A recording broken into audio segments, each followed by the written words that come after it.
جو حافظ قرآن بنتے ہوں گے، کچھ پڑھ لکھ کے بنتے ہوں گے، کچھ وہ نکلتے ہوں گے اور وہ توبہ کرتے ہوں گے کہ دوبارہ ہم جیل میں کبھی نہ جائیں ساری زندگی. لیکن زیادہ تر اس طرح نہیں ہوتا، کیونکہ جرائم پیشہ جو عناصر ہے اندر، وہ منشیات بھی اندر چل رہی ہوتی ہے، وہ نہیں بچوں کو منشیات پہ بھی چڑھا دیتے ہیں اپنی حبس مٹانے کی خاطر. ٹھیک ہے، ابھی دیکھیں جس کے آگے پیچھے کوئی نہیں ہے تو وہ تو اس کو جو انتظامیہ اور جو وہاں پہ جو نمبردار ہیں، جو منشی ہیں، وہ انہی کے ماتحت ہوتا ہے. وہ انہوں نے جو کچھ کہنا ہے اس کو انہوں نے وہ کرنا ہے. صحیح ہے. جیلوں کے اندر ہم دیکھتے ہیں کہ ایک پراپر ایک نظام ہے، ایک پوری دنیا ہے وہاں پہ چند قیدیوں کو ہی دیگر قیدیوں پہ مسلط کر دیا جاتا ہے، اور جناب ایک پورا ایک ڈسپلن وہاں پہ بنا ہوا ہے، جسے ہم نے گزشتہ پروگرام میں بات کی تھی کہ جیل کے گیٹ سے لے کر جیل کی بیرک تک جو ہے پیسوں کا ایک بے رحم کھیل چلتا ہے. نقوی صاحب، یہاں پہ آپ کی میں بات کاٹ رہا ہوں، وہاں پہ جو بارکوں میں چلے جائیں جن کے پاس پیسہ ہے، چاہے وہ انہوں نے ایک بندہ قتل کیا ہے، چاہے انہوں نے 10 بندے قتل کیے ہیں، ان کے پاس سہولیات، ان کی وہ جو انہوں نے اپنی بیٹھک بنائی ہوتی ہے جہاں پہ چادریں اور نیچے تکیے اور سب چیزیں، اور ایسے پتہ لگتا ہے جیسے ہم بندہ کسی امیر کے گھر میں کسی جو بیٹھک ہوتی ہے اس میں ہم آ گئے. مطلب اتنی زبردست انہوں نے اپنی سیٹنگ بنائی ہوتی ہے. اور جو غریب ہوتے ہیں وہ ان کے پاس تو وہ تو اس جو گدوں کے اوپر یا انہیں کھڈی کہتے ہیں جی جہاں کھڈی کے اوپر، سوتے ہیں. اس کے اوپر وہ ان کو سونا بھی نصیب نہیں ہوتا.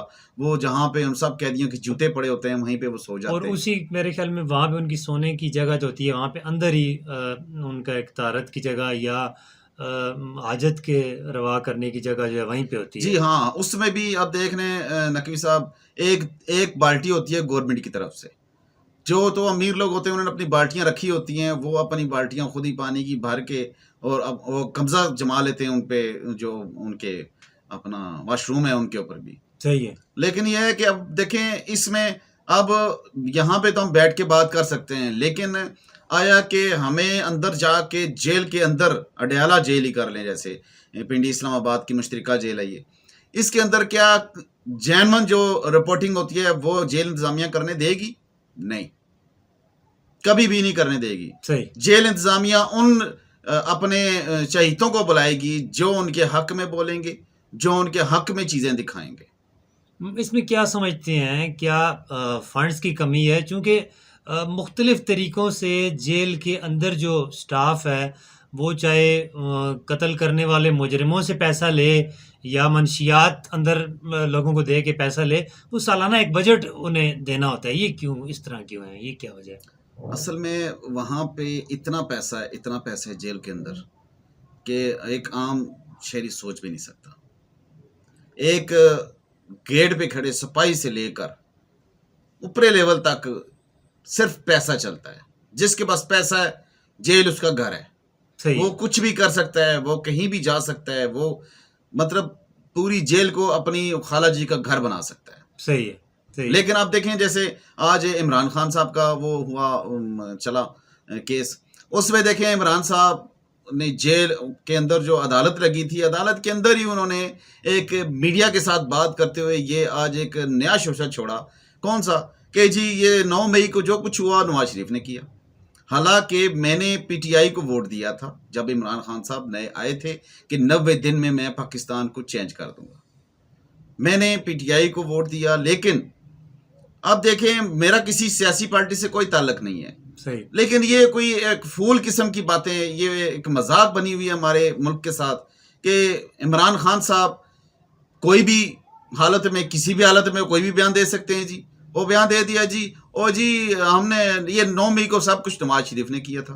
اور بشرا بی بی کو، بھائی نواز شریف تو اس ٹائم باہر بیٹھا ہوا تھا، آپ اس ٹائم نعرے مارے تھے. عمران خان صاحب آپ روڈوں پہ لوگوں کو اکٹھا کر رہے تھے کہ میں جلاؤ گراؤ کروں گا. صحیح. اور یہ سب مقدمات آپ کے اوپر درج کس لیے ہوئے کہ آپ کی جتنے بھی لوگ تھے، آپ کے جتنے بھی چہیتے تھے، آپ کے جتنے بھی گنڈے تھے، ان سب نے پوری اسلام آباد میں، پوری جو ہے نا پنڈی میں اور پورے ملک میں دیکھیں انہوں نے ہر جگہ نقصان انہوں نے کیا. صحیح. جلاؤ گراؤ کیا. اسلام آباد پولیس کی کتنی گاڑیاں انہوں نے جلا دیں، اسلام آباد پولیس کے کتنے جوان انہوں نے زخمی کر دیے. اب یہ کیا نواز شریف ادھر کر رہا تھا؟ یہ کوئی عجیب سا سوال، عجیب سے جواب دیتا ہے. شاید وہ عمران خان صاحب کسی نشے میں ہوں گے آج. افراتفری یا ملک کی املاک کو نقصان پہنچانا، اداروں کو نقصان پہنچانا، یہ کسی بھی معاشرے کے کسی بھی سیگمنٹس کی جانب سے ہو، کسی بھی سوسائٹی کے کسی فرد کی جانب سے ہو، کسی پارٹی کی جانب سے ہو، یہ قابل مذمت ہے۔ ناظرین کرام، آج کے پروگرام میں ہم نے گفتگو کی جناب عامر چوہدری اور صاحب دوسری آپ کو میں ایک اور بات بھی گوشہ گزار کرنا چاہتا ہوں کہ عمران صاحب نے ایک اور جو بیان دیا ہے جی کہ بشرا بی بی کے بارے میں، کہ بشرا بی بی کو میں نے نکاح والے دن دیکھا۔